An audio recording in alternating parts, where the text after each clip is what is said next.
Hello YouTubers and welcome to Dang Dwayne Barbecue. This is one of my first videos we're putting out among many. I just need to finish editing a few puzzle pieces of video that are out there. So anyway, today what we're going to do, I've got two ribeyes and we're going to do a tenderizing test.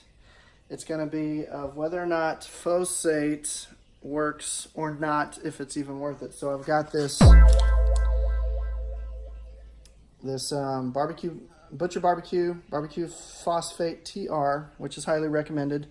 And we're going to dress up some steaks, kind of a blind taste test to where one's going to have it, one's not, season them up all the same, and see what happens. So here we go. Okay, so here's where I'm going to trim up the steak according to Steak Cookout Association standards, trimming the fat around the edges. Check it out.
Alright, right here's where I'm pointing to the ribeye cap. That's the most flavorful part of the ribeye steak. And then you can see some marbling in there.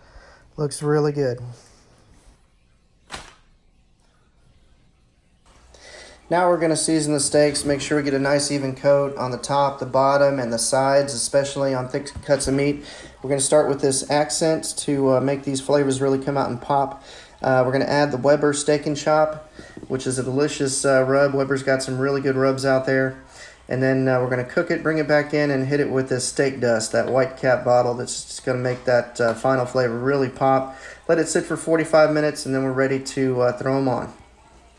Okay, welcome back, folks. So we've got the two ribeyes out of the fridge. They've been basically dry marinating now for about an hour, hour and 20 minutes. So we've got the one marked P, for that's the one that's got the phosphate, and this is the one with without the phosphate. They're all seasoned up.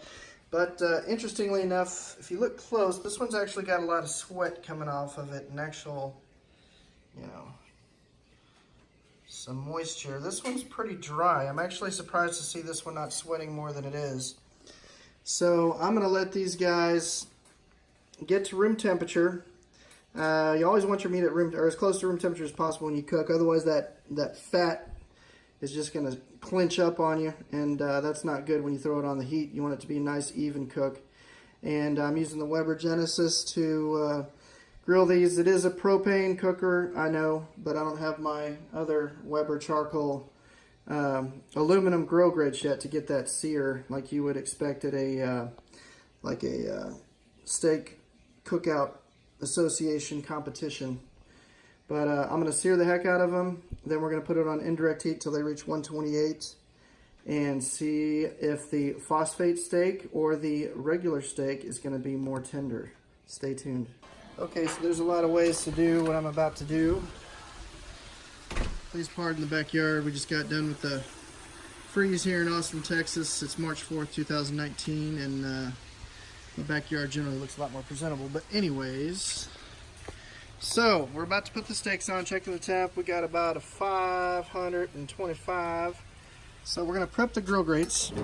And how we do this so that the meat doesn't stick, there's a lot of different ways to do this, but I'm going to take an onion and a long fork because it's hot. So I'm going to rub these things, rub this really good. Oh yeah, that way nothing sticks. And if something falls off a piece of your onion, what's it going to do? It's going to smell really good. That's what it's going to do. So we got this ready. We're going to indirect heat up here when the steaks are done searing.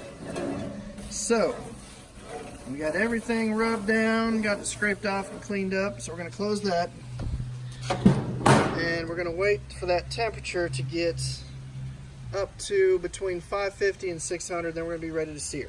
Okay, so now we're going to turn the steaks from 10 o'clock over to 2 o'clock.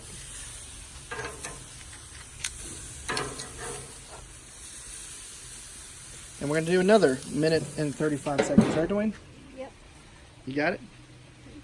Right on. And here we go with our last and final turn. At 2 o'clock again? Put them back at 2 o'clock. There we go.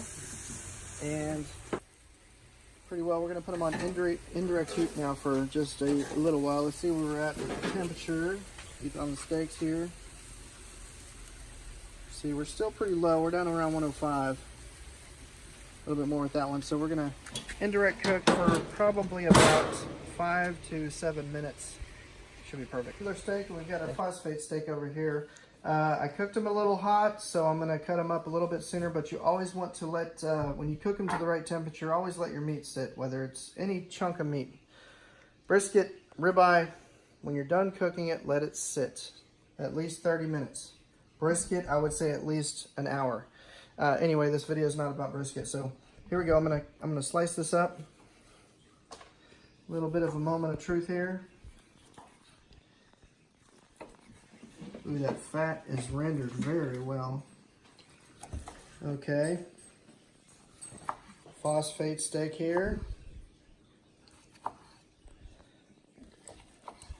And the reason I'm cutting it up sooner than normal is because I did cook it a little hot, and this will allow it to, the cooking process to slow down post-cook. So anyway, that's that. And these are going to taste delicious, I can already tell you right now. Hello, YouTubers. So basically what we've come to figure out through a scientific experiment is that the phosphate steak may be a little bit more tender, but really not enough to notice or possibly put forth the effort. We'll keep trying and see, but really nothing, no exciting differences. So anyway, they are delicious steaks, don't get me wrong, we love them, and we're gonna eat them. And what do we say at the end of a YouTube video? Like us, subscribe to us. There's gonna be many more.